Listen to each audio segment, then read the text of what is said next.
En nuestra entrevista conversamos hoy con Mercedes Malavé. Mercedes es reconocida, analista político, comunicadora social y además dirigente del partido Unión y Progreso.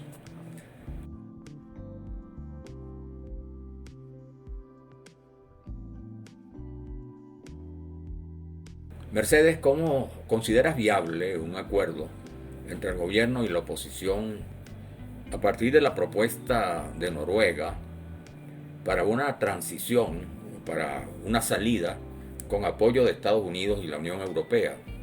Bueno, la verdad es que respecto a las experiencias de mediación a instancias del Reino de Noruega, la respuesta a la primera pregunta sería sí, si es posible un acuerdo gobierno y oposición.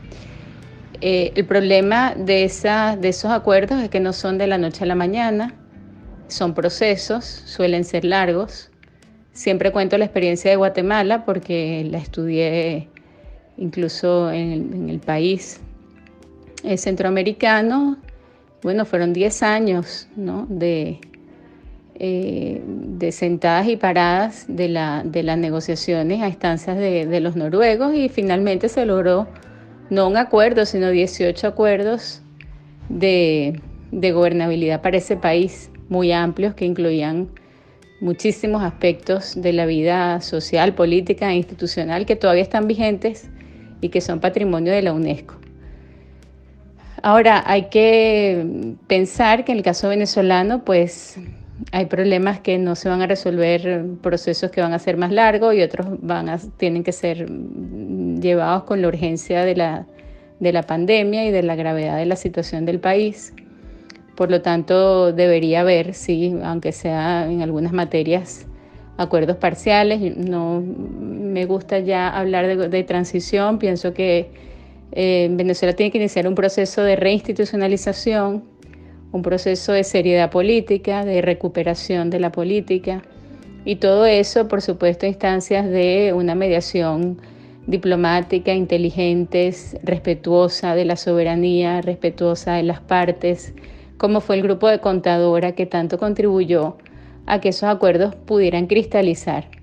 Entonces son un montón de factores, Manuel Felipe, son factores diplomáticos, son factores humanos de las partes, quiénes van a negociar y cuáles van a ser los primeros pasos hacia esa negociación.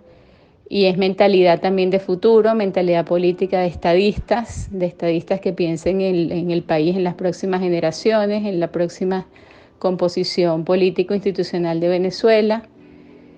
Y bueno, a veces uno, con toda sinceridad, pues se le hace fácil ver el qué, pero no el quiénes, ¿no?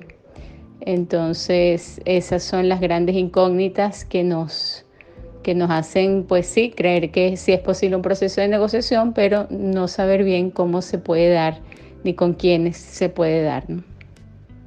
La futura mega elección para elegir gobernadores, alcaldes, concejales y además las gestiones para un acuerdo que realiza la Asamblea Nacional, estableciendo contactos y conversaciones con sectores de la sociedad civil, considera que son pasos que pueden despejar la ruta de la alternancia democrática y además que supongan una derrota para las llamadas propuestas extremistas.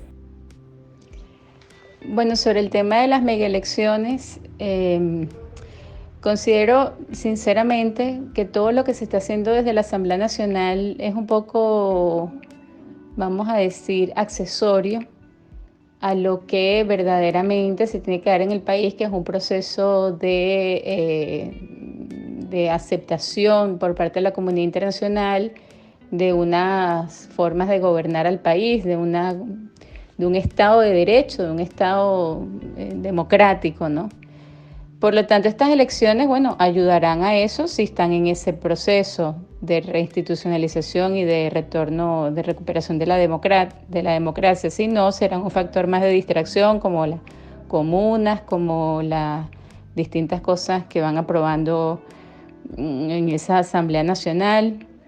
La Comisión de Diálogo pues hace actos y declara, pero de allí a dar pasos en la vía de la reconciliación real, la reconciliación del país, pues yo todavía no lo veo tan claro, ¿no? Sobre el tema de las megaelecciones, pues me parece que hacen un cálculo un poco fantasioso, ¿no? Algo así como que, bueno, si se postulan tantos candidatos, concejales, legisladores de estado, gobernadores, alcaldes, pues cada uno de ellos va a llamar a gente a votar, entonces va a haber muchos agoreros, ¿no? Que van a llamar a votar y por eso va a crecer la votación. Eso no necesariamente es así. De hecho, el 6 de diciembre tuvimos la elección con más candidatos de la historia a la Asamblea Nacional y la votación fue bajísima, ¿no?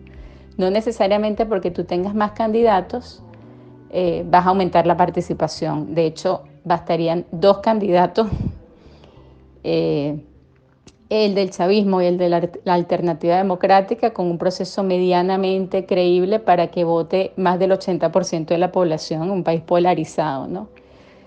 No estoy de acuerdo con las megaelecciones porque me parece que es un retroceso en el proceso de descentralización que tanto impulsó además la democracia cristiana en su momento, justamente por el sectarismo adeco, ¿no? Y entonces, sí, pero bueno, estamos en un retroceso tal que eso es lo de menos, la verdad. El país está atrasado en cosas tan importantes como la erradicación de enfermedades eh, endémicas en Venezuela, que ya estaban erradicadas, que la verdad es que, bueno, los temas políticos a uno no le extraña que estemos viviendo el mismo retroceso, ¿no? La alternancia democrática se logra con acuerdos de las partes en pugna, ¿no? Si no, veremos el mismo show del gobernador y el protector, o del alcalde y el protector de la alcaldía, y de las instituciones que no respetan pues la descentralización ni la promueven, ¿no? El mismo centralismo de Estado, pues incluso ni siquiera necesita ya la figura del protector para imponerse con sus programas, con su repartidera, con sus planes sociales que muchas veces atropellan las gestiones de los auténticos líderes, ¿no? Entonces, la verdad es que, como repito, como empecé, lo veo como planes, proyectos, eventos, accesorios, eh, como parte del paisaje de todo este circo que estamos viendo, pero no necesariamente como un factor determinante. Me parece que lo determinante sigue estando en Miraflores y sigue teniendo que ver mucho con un factor civil, cívico-militar, que al final es un pequeño grupo, ¿no? Que decide las cosas y que tiene mucho poder. Mercedes, ¿cómo vislumbras las relaciones de Venezuela con el gobierno de Joe Biden? Sobre todo en relación al tema, el tema tan espinoso, el tema de las sanciones. Bueno, y sobre la tercera pregunta, justo acabo de escribir sobre eso.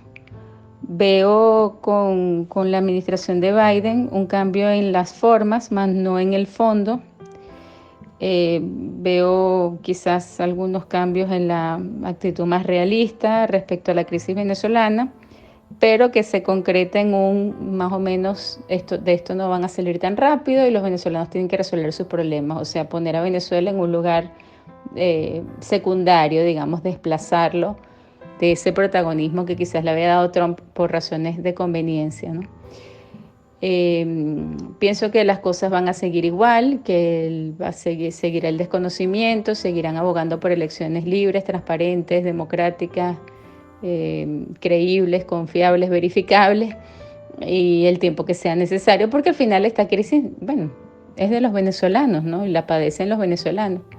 En momentos de tanto calvario, tantas dificultades en la vida social y humana y familiar de los venezolanos, hace falta una conducción muy firme, un liderazgo moralmente sustentable, coherente, y que pueda orientar a las personas hacia la verdadera salvación del país, que tiene que ser, repito, entre nosotros los venezolanos, ¿no? Nunca habíamos estado tan aislados en términos diplomáticos y económicos, y nunca habíamos tenido tanta injerencia de potencias extranjeras en los asuntos internos de Venezuela, y no me refiero solo a Estados Unidos, sino también a Rusia, China, Irán y todo el eje que sostiene a Maduro, Turquía, India, etcétera, ¿no? Entonces tenemos que conducirnos con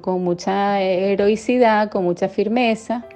Siempre recuerdo esa historia, ese pasaje de la colonización, cuando Hernán Cortés tuvo una especie de motín de compañeros hartos ya de tantas penurias y tantas dificultades en lo que fue la conquista de México, que se querían ir, querían secuestrar las naves y regresarse al viejo continente, y Hernán Cortés quemó las naves y los obligó a mantenerse allí, ¿no? No solo Cortés quema las naves y queda él sometido a un ejército descontento, ¿no? Eso da muestras de su tremenda capacidad de conducir, ¿no? Conducir a unas personas que están molestas y que no quieren seguir avanzando en la conquista. Bueno, pues demuestra su gran nivel como conductor y conquistador. Bueno, lo mismo en Venezuela, hace falta una dirección, una conducción política restiada con el país y sus problemas, dispuesta a seguir avanzando en la recuperación del país, pase lo que pase y digan lo que digan. Si no, pues seguirá la oposición haciendo el papel de diletante y el gobierno seguirá mandando y ocupando más y más espacios de poder, que sabemos que los sabe ocupar, pero luego no sabe gobernar, no sabe gestionar, porque para gobernar bien necesitas equilibrio, necesitas contrapesos. Eso es el ABC que lamentablemente al Partido Socialista Unido de Venezuela todavía no ha entendido, le falta entenderlo, ¿no? Pienso que no lo entienden en parte porque dejar el poder para ellos significa persecución, bueno, y tantas cosas, bueno, que se les ha amenazado, ¿no? Pero ellos tienen que saber que ellos no son ni la FARC, ni son ningún grupo, digamos, de extremista guerrillero. Ellos llegaron por la vía electoral y sobre todo son un partido que el líder se comportó como un populista, ¿no? Y que todas esas denominaciones de extrema izquierda y de tal, en realidad no encajan mucho, porque eso es una variedad de ideas y que por supuesto también está ahí la extrema izquierda, pero hay mucha izquierda que no está allí, extrema también. De hecho, Maduro hasta les puede llamar izquierda trasnochada porque se enfrenta con ellos, ¿no? Por lo tanto, es una cosa híbrida, un partido, yo más bien diría, sin ideología, con mucha vocación de poder, eso sí, con mucha vocación de control social, bueno, y con cierta atracción o inclinación hacia las ideas de izquierda, pero pienso que al final termina prevaleciendo el elemento pragmático, ¿no? Entonces, pragmáticamente tienen que diseñar la manera de conseguir esos equilibrios necesarios para el buen gobierno, necesarios para la buena gestión, necesarios para la modernización del país, la reinstitucionalización, y tiene que ser con ellos. Por una razón muy sencilla, tienen el control, ya la experiencia del aparato burocrático, bueno, han reformado un montón de cosas, tienen el registro de todos los venezolanos, tienen una poderosísima, para mí poderosísima, red de distribución, no solo de alimentos, sino también de todo, de mensajes, de servicios públicos, de canalización de necesidades y demandas. Pero necesitan el contrapeso, necesitan el equilibrio, necesitan la transparencia institucional, y eso solo se los da una oposición que pueda gobernar legítimamente, ¿no? Bueno, esa oposición pues tampoco es que se vea con mucha claridad en el panorama, y por eso es que cuesta tanto entrar en un nuevo esquema político, ¿no? Porque en los esquemas de persecución, y vete tú y me pongo yo y te persigo, cacería de brujas, pues es imposible que el país recupere su gobernabilidad y su institucionalidad. Gracias, Mercedes, por atender nuestras preguntas.